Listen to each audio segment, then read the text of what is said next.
বন্ধুরা এরকমভাবে রান্না করতে চাও তাহলে এই ভিডিওটা একটু দেখে নাও কিভাবে রান্না করেছি। একদম ঝটপট কম মশলা ছাড়া খুব সুন্দরভাবে একটা রান্না হয়েছে। তাহলে চলো ভিডিওটা দেখে নাও।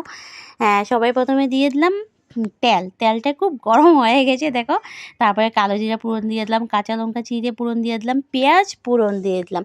দিয়ে দেখো এত তেল গরম হয়েছে, খুব সুন্দর টকবক টকবক টকবক করে তেল ফুটে উঠছে। তারপরে টমেটো দুটো কুচি কুচি করে, মানে কুচি কুচি 4 টুকরো 5 টুকরো করে কেটে দিয়েছি। তারপরে দেখো এখানে পরিমাণ মতো হলুদ দিয়ে দিলাম। তো পরিমাণ মতো হলুদ দিয়ে এবার মাছের মধ্যে লবণ হলুদ দিয়ে এবার আমি কি করলাম, এই তেলের মধ্যে ছেড়ে দিলাম। তেলের মধ্যে ছেড়ে দিয়ে মাছটা কিন্তু একদম তাজা হতে হবে। এই রান্নাটা রান্না করতে গেলে সত্যি কথা মাছটা লোকাল মাছ হতে হবে, তাজা হতে হবে। তারপর এই রান্নাটা মানে খেতে খুব ভালো লাগে। তারপরে দিয়ে দেখো আমি ভালো করে খুব সুন্দর করে চিনি দিয়ে নাড়াচাড়া করে নিলাম। করতে করতে দেখো খুব সুন্দর একটা কালার এসে গেছে না, খুব সুন্দর কালার। এভাবেও খেতে কিন্তু খুব ভালো লাগে এরকম ফ্রাই করে।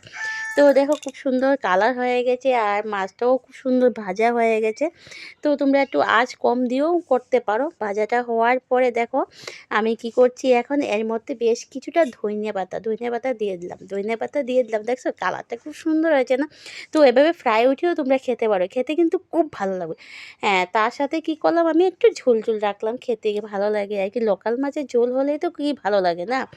তো আমি কি করলাম, আমার পরিমাণ মতো একটু জল দিয়ে দিলাম। জল দিয়ে আবার নাড়াচাড়া করে দিলাম।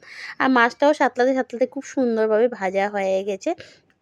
তো নাড়াচাড়া করে তো একটু রেখে দিলাম টকবক করে পাক খাওয়ার জন্য। তো কালারটা কিন্তু সুন্দর হয়েছে। তো বলেছিলাম না কোনো মশলা ছাড়া রান্না করব।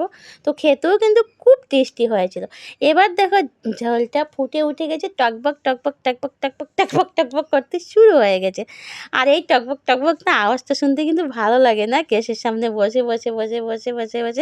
তো সত্যি কথা আমারও ভালো লাগে, খুব সুন্দর ঝোলটা ফুটে উঠে না, সত্যি ভালো লাগে। তো আমি আবার চিনি দিয়ে একটু নাড়াচাড়া করে দিলাম। আর বলেছিলাম তোমাদের না মশলা ছাড়া করেছি একদম। সত্যি মশলা ছাড়া করলে কি হবে, খেতে কিন্তু খুব ভালো লাগে।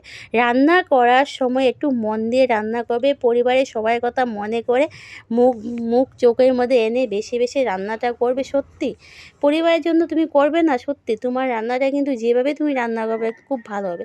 আর তো দেখো এবার রান্নাটা হয়ে গেছে আমার। তোমাদের কাছে কেমন লেগেছে, যদি ভালো লাগে একটা লাইক করবে, কমেন্ট করবে।